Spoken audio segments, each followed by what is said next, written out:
Chapter 15 The Forbidden Forest. Things couldn't have been worse. Filch took him down to Professor McGonagall's study on the first floor where they sat and waited without saying a word to each other. Hermione was trembling. Excuses, alibis, and wild cover-up stories chased each other around Harry's brain, each more feeble than the last. He couldn't see how they were going to get out of trouble this time. They were cornered. How could they have been so stupid as to forget the cloak? There was no reason on earth that Professor McGonagall would accept for their being out of bed and creeping around the school in the dead of night, let alone being up in the tallest astronomy tower, which was out of bounds except for classes, and Norbert in the invisibility cloak, and they might as well be packing their bags already. Had Harry thought that things couldn't have been worse? He was wrong. When Professor McGonagall appeared, she was leading Neville.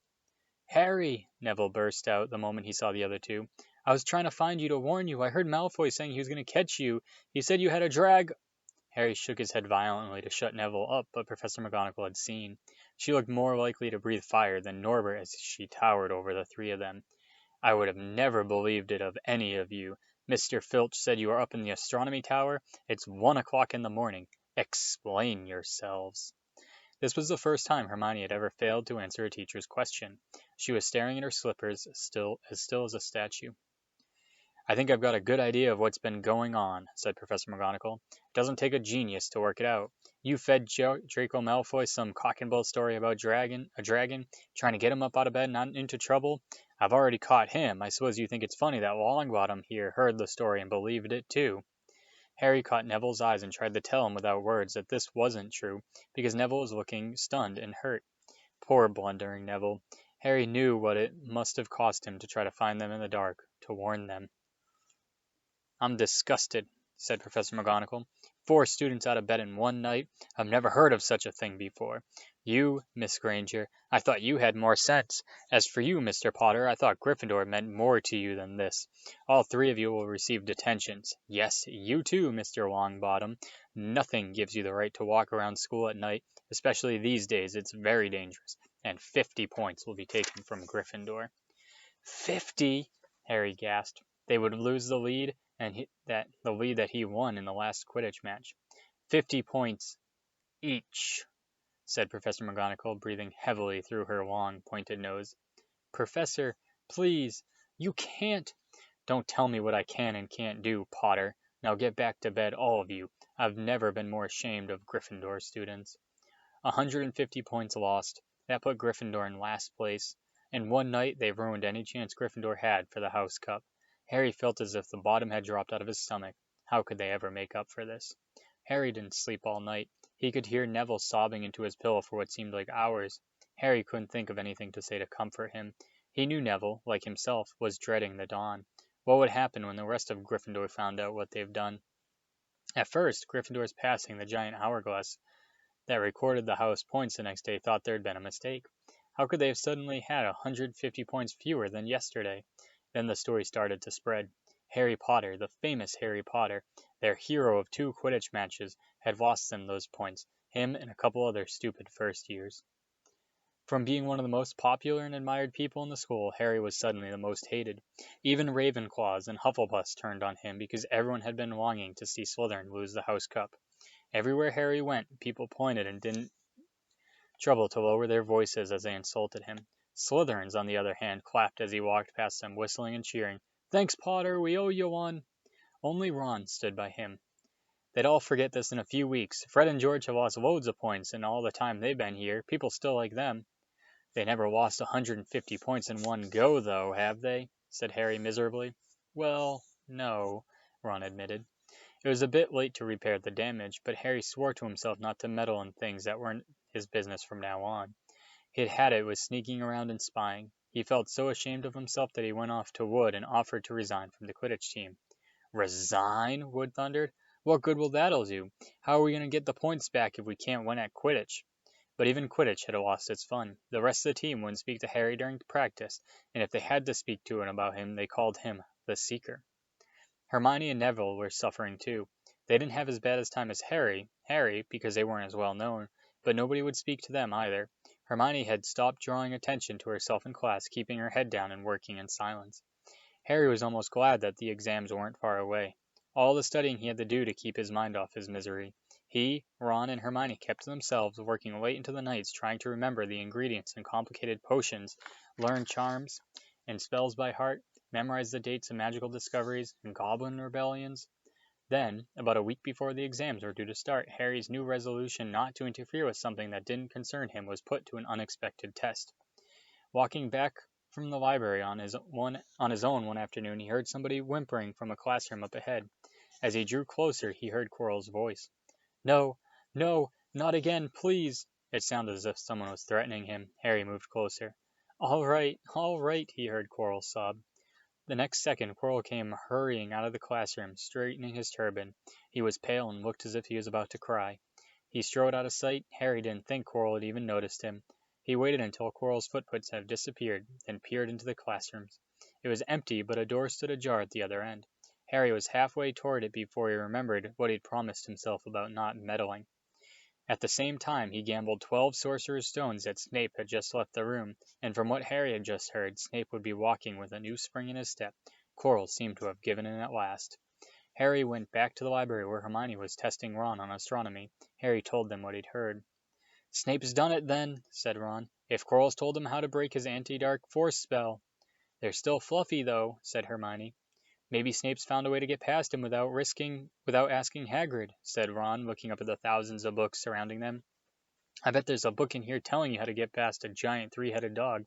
So what do we do, Harry? The light of the adventure was kindling again in Ron's eyes, but Hermione answered before Harry could. Go to Dumbledore. That's what we should have done ages ago. If we try anything ourselves, we'll be thrown out for sure.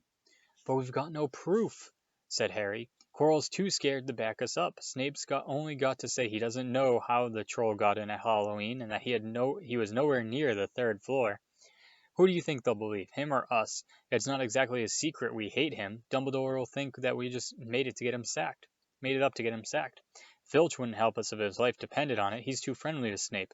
And the more students get thrown out, the better, he'll think. And don't forget, we're not supposed to know about the stone or Fluffy. That'll be a lot of explaining. Hermione looked convinced, but Ron didn't. If we just do a bit of poking around. No, said Harry flatly. We've done enough poking around. He pulled a map of Jupiter towards him and started to learn the names of its moons. The following morning, notes were delivered to Harry, Hermione, and Neville at the breakfast table. They were all the same. Your detention will take place at 11 o'clock tonight. Meet Mr. Filch in the entrance hall. Professor M. McGonagall. Harry had forgotten they still had detentions to do in the furor over the points they lost. He half expected Hermione to complain that this was a whole night of studying lost, but she didn't say a word. Like Harry, she felt that they deserved what they got. At 11 o'clock that night, they said goodbye to Ron in the common room and went down to the entrance hall with Neville. Filch was already there, and so was Malfoy. Harry had also forgotten that Malfoy had gotten detention too. Follow me, said Filch, lighting a lamp and leading them outside. I bet you'll think twice about breaking a school rule again, won't you, eh? He said, leering at them. Oh, yes, hard work and pain are the best teachers, if you ask me. It's just a pity they let the old punishments die out. Hang you by your wrists from the ceiling for a few days. I've got the chains still in my office. Keep 'em well oiled in case they're ever needed. Right, off we go. And don't you think about running off now. It'll be worse for you if you do. They marched across the dark grounds. Neville kept sniffing. Harry wondered what their punishment was going to be. It must be something really horrible, or Filch wouldn't be sounding so delighted. The moon was bright, but clouds scuttling across it kept throwing them into darkness. Ahead, Harry could see the lightened windows of Hagrid's hut. They heard a distant shout. Is that you, Filch? Hurry up! I want to get her started. Harry's heart rose. If they were going to be working with Hagrid, it wouldn't be so bad. His relief must have showed in his face because Filch said, I suppose you think you'll be enjoying yourself with that oaf? Well, think again, boy. It's into the forest you're going, and I'm much mistaken if you'll all come out in one piece. At this, Neville let out a little moan, and Malfoy stopped dead in his tracks. The forest? He repeated. He didn't sound quite as cool as usual. We can't go in there at night. There's all sorts of things in there. Werewolves, I've heard. Neville clutched the sleeve of Harry's robe and made a choking noise. That's your problem, isn't it? Said Filch, his voice cracking with glee. Should have thought about them werewolves before you got in trouble, shouldn't you? Hagrid came striding toward them out of the dark, Fang at his heel. He was carrying his large crossbow, and a quiver of arrows hung over his shoulder. About time, he said. I've been waiting a half hour already. All right, Harry, Hermione? I shouldn't be too friendly to them, Hagrid, said Filch coldly. They're here to be punished, after all. Is that why you're late, it is? Said Hagrid, frowning at Filch. Been lecturing 'em, eh? It's not your place to do that. You've done your bit. I'll take 'em over from here. I'll be back at dawn, said Filch. For what's left of them, he added nastily, and turned and started back towards the castle, his lamp bobbing away in the darkness. Malfoy now turned to Hagrid. I'm not going into that forest, he said, and Harry was pleased to hear the note of panic in his voice. Yeah, if you want to stay at Hogwarts, said Hagrid fiercely. You done wrong, and now you gotta pay for it. But this is servant stuff. It's not for students to do. I thought we'd be copying lines or something. If my father knew this, he'd... Tell you that's how it is at Hogwarts, Hagrid growled. Copying lines. What's good for that, anyone? You'll do that summer. You'll do some useful, or you'll get out. If you think your father rather you were expelled, then get back off to the castle and pack. Go on. Malfoy didn't move. He looked at Hagrid furiously, but then dropped his gaze. All right then, said Hagrid. Now listen carefully, because it's dangerous what we're going to do tonight, and I don't want no one taking risks. Follow me over here a moment. He led them to the very edge of the forest. Holding his lamp up high, he pointed down a narrow, winding earth track that disappeared into thick black trees. A light breeze lifted their hair as they looked into the forest. Look there, said Hagrid. See that stuff shining on the ground? Silvery stuff? That's unicorn blood. There's a unicorn in there been hurt badly by something. This is the second time in a week. I found one dead Wednesday. We're going to try and find the poor thing. We might have to put it out of her misery. And what if whatever hurt the unicorn finds us first? Said Malfoy, unable to keep the fear out of his voice. There's nothing that lives in the forest that'll hurt you with me or Fang, said Hagrid. And keep to the path. Right now we're going to split into two parties and follow the trail in different directions. There's blood all over the place. They must have been staggering around since last night at least. I want Fang, said Malfoy, quickly looking at Fang's long teeth. All right, but I warn you, he's a coward, said Hagrid. So me and Harry and Hermione will go one way, and Draco, Neville, and Fang will go the other way. Now, if any of us find the unicorn, we'll send up green sparks, right? Get your wands out and practice now. That's it. And if anyone gets any trouble, send up red sparks, and we'll all come and find you. So be careful. Let's go. The forest was black and silent. A little way into it, they reached a fork in the earth path, and Harry, Hermione, and Hagrid took the left path, while Malfoy, Neville, and Fang took the right. They walked in silence, their eyes on the ground. Every now and then a ray of moonlight shone through the branches above a lit spot of silver-blue blood on the fallen leaves. Harry saw that Hagrid looked very worried. Could a werewolf be killing the unicorns? Harry asked. Not fast enough, said Hagrid. It's not easy to catch a unicorn. They're powerful magic creatures. I never knew one to be hurt before. They walked past a mossy tree stump. Harry could hear running water. There must be a stream somewhere close by. There were still spots of unicorn blood here and there along the winding path. You all right, Hermione? Hagrid whispered. Don't worry. It can't have gone too far if it's hurt this bad. And then we'll be able to... Get behind that tree! Hagrid seized Harry and Hermione and hoisted them off the path behind a towering oak. He pulled an arrow and fitted it into his crossbow, raising it ready to fire. The three of them listened. Something was slithering over the dead leaves nearby. It sounded like a cloak trailing along the ground. Hagrid was squinting up the dark path, but after a few seconds the sound faded away. I knew it, he murmured. There's some in here that shouldn't be. A werewolf? Harry suggested. There wasn't no werewolves, and it wasn't no unicorn either, said Hagrid grimly. Right, follow me, but careful now. They walked more slowly, ears straining for the faintest sound. Suddenly, in a clearing ahead, something definitely moved. Who's there? Hagrid called. Show yourself, I'm armed. And into the clearing came. Was it a man or a horse? To the waist a man with red hair and beard, but below that was a horse's gleaming chestnut body with a long reddish tail. Harry and Hermione's jaws dropped. Oh, it's you, Ronan, said Hagrid in relief. How are you? He walked forward and shook the centaur's hand. Good evening to you, Hagrid, said Ronan. He had a deep, sorrowful voice. Were you going to shoot me? Can't be too careful, Ronan, said Hagrid, patting his crossbow. There's something here and loose in the forest. This is Harry Potter and Hermione Granger, by the way, students up at the school. And this is Ronan, you two. He's a centaur. We've noticed, said Hermione finally. Good evening, said Ronan. Students, are you? Do you learn much up at the school? A bit, said Hermione timidly. A bit. Well, that's something, Ronan sighed. He flung back his head and stared at the sky. Mars is bright tonight. Yeah, said Hagrid, glancing up too. Listen, I'm glad we ran into you, Ronan, 'cause there's a unicorn been hurt. You see anything? Ronan didn't answer immediately. He stared unblinkingly upward, then sighed again. Always the innocent are the first victims, he said. So it has been for ages past, so it is now. Yeah, said Hagrid, but have you seen anything, Ronan? Anything unusual? Mars is bright tonight, Ronan repeated while Hagrid watched him impatiently. Unusually bright. Yeah, but I was meaning anything unusual about a bit nearer than home, said Hagrid. You haven't noticed anything strange? Yet again, Ronan took a while to answer. At last he said, The forest hides many secrets. A movement in the trees behind Ronan made Hagrid raise his bow again, but it was only a second centaur, black-haired and bodied, and wilder looking than Ronan.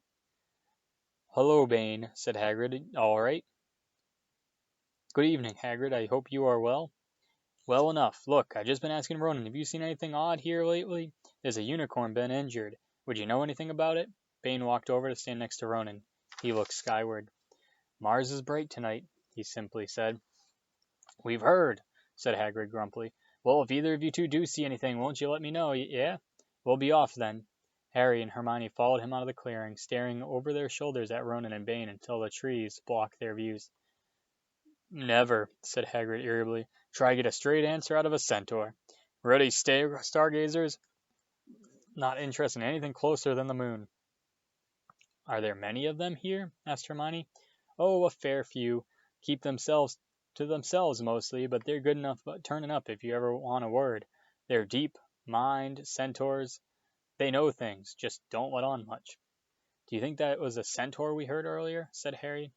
That sound like hooves to you? Nah, if you ask me, that was what's been killing them unicorns. Never heard anything like it before. They walked on through the dense, dark trees. Harry kept looking nervously over his shoulder. He had a nasty feeling they were being watched. He was very glad they had Hagrid and his crossbow with them. They had just passed a bend in the path when Hermione grabbed Hagrid's arm. Hagrid, look, red sparks, the others are in trouble. You two, wait here, Hagrid shouted. Stay on the path, I'll come back for you. They heard him crashing away through the undergrowth and stood looking at each other, very scared until they couldn't hear anything but the rustling of the leaves around them. You don't think they've been hurt, do you? Whispered Hermione. I don't care if Malfoy has, but if something's got Neville, it's our fault he's here in the first place. The minutes dragged by. Their ears seemed sharper than usual. Harry seemed to be picking up every sigh of the wind, every cracking twig. What was going on? Where were the others? At last a great crunching noise announced Hagrid's return. Malfoy, Neville, and Fang were with him. Hagrid was fuming. Malfoy, it seemed, had sneaked up behind Neville and grabbed him as a joke. Neville had panicked and sent up the sparks. We'll be lucky to catch anything now with the racket you two were making. Right, we're changing groups. Neville, you stay with me and Hermione. Harry, you go with Fang and this idiot. I'm sorry. Hagrid added and whispered to Harry, but he'll have a harder time frightening you, and we gotta get this done. So Harry set off into the heart of the forest with Malfoy and Fang. They walked for nearly half an hour, deeper and deeper into the forest until the path became almost impossible to follow because the trees were so thick. Harry thought the blood seemed to be getting thicker. There were splashes on the roots of a tree, as though the poor creature had been thrashing around in pain close by. Harry could see a clearing ahead through the tangled branches of the ancient oak. Look, he murmured, holding out his arm to stop Malfoy. Something bright white was gleaming on the ground. They inched closer. It was the unicorn, all right, and it was dead. Harry had never seen anything so beautiful and sad. Its long, slender legs were stuck out at odd angles where it had fallen, and its mane was spread pearly white on the dark leaves. Harry had taken one step toward it when a slithering sound made him freeze where he stood. A bush on the edge of the clearing quivered. Then, out of the shadows, a hooded figure came crawling across the ground like a stalking beast. Harry, Malfoy, and Fang stood transfixed. The cloaked figure reached the unicorn, lowered its head over the wound in the animal's side, and began to drink its blood. Ah! Malfoy let out a terrible scream and bolted, and so did Fang. The hooded figure raised its head and looked right at Harry. Unicorn's blood was dribbling down its front.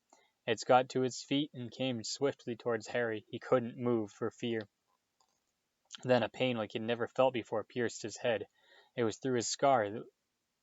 It was though his scar were on fire. Half blinded, he staggered backwards. He heard hooves behind him galloping, and something jumped clean over Harry and charged at the figure. The pain in Harry's head was so bad he fell to his knees. It took a minute or two to pass. When he looked up, the figure had been gone. The centaur was standing over him, not Ronan or Bane. This one looked younger. He had white blonde hair and palomino body. "Are you all right?" said the centaur, pulling Harry to his feet. "Yes, thank you. What was that?" The centaur didn't answer. He had astonishingly blue eyes, like pale sapphires. He looked carefully at Harry, his eyes lingering on the scar that stood out livid on Harry's forehead. "You are the Potter boy," he said. "You better get back to Hagrid. The forest is not safe at this time, especially for you. Can you ride? It'll be quicker this way." "My name is Firenze." Firenze? Firenze? He added as he lowered himself onto his front legs so that Harry could clamber onto his back. There was suddenly a sound of more galloping from the other side of the clearing. Ronan and Bane came bursting through the trees, their flanks heavy and sweaty. "Firenze," Bane thundered. "What are you doing? You have a human on your back. Have you no shame? Are you a common mule?" "Do you realize who this is?" said Firenze. Firenze? Oh. Firenze. I think it's Firenze. I'll look it up. "This is the Potter boy. The quicker he leaves this forest, the better." "What have you been telling him?" growled Bane. "Remember, Firenze, we are sworn not to set ourselves out against the heavens. Have you not read what is to come in the movements of the planets? Ronan pawed the ground nervously. "I'm sure Firenze thought he was acting for the best," he said in his gloomy voice. Bane kicked his legs back in anger. "For the best? What has that to do with us? Centaurs are concerned with what has been foretold. It is not our business to run around like donkeys after stray humans in our forest." Firenze suddenly reared onto his hind legs in anger so that Harry had to grab his shoulders to stay on. "Do you not see the unicorn?" Firenze bellowed at Bane. "Do you not understand why it was killed, or why the planets have not let you in on that secret? I set myself against what is lurking in this forest, Bane. Yes, with humans alongside me if I must." And Firenze whisked around with Harry clutching on as best as he could. They plunged off into the trees, leaving Ronan and Bane behind them. Harry didn't have a clue what was going on. "Why is Bane so angry?" he asked. What was that thing that you saved me from anyways?" Firenze slowed to a walk, warned Harry to keep his head bowed in case of a low-hanging branch, but did not answer Harry's question. They made their way through the trees in silence so long that Harry thought Firenze didn't want to talk to him anymore. They were passing through this particularly dense patch of trees, however, when Firenze suddenly stopped. "Harry Potter, do you know what unicorn blood is used for?" "No," said Harry, startled by the odd question. "We've only used the horn and tail hair in potions." "That is because it is a monstrous thing to slay a unicorn," said Firenze. "Only one who has nothing to lose and everything to gain would commit such a crime. The blood of a unicorn will keep you alive even if you are an inch from death, but at a terrible price. You have slain something pure and defenseless to save yourself, and you'll have but half life, a cursed life, from the moment the blood touches your lips." Harry stared at the back of Firenze's head, which was dappled silver in the moonlight. "But who would be that desperate?" he wondered out loud. "If you're going to be cursed forever, death's better, isn't it?" "It is," Firenze agreed. "Unless if all you need to do is stay long enough to drink something else, something that will bring you back to full strength and power, something that will mean you can never die. Mr. Potter, do you know what is hidden in the school at this very moment?" "The Sorcerer's Stone! Of course, the elixir of life! But I don't understand who—" "Can you think of nobody who has waited many years to return to power, who has clung to life, awaiting their chance?" It was as though an iron fist had clenched suddenly around Harry's heart. Over the rustling of the trees, he seemed to hear once more what Hagrid had told them on the night they had met. "Some say he died. Codswallop, in my opinion. Don't know if he had enough human left in him to die." "Do you mean?" Harry croaked. "That was Harry! Harry! Are you all right?"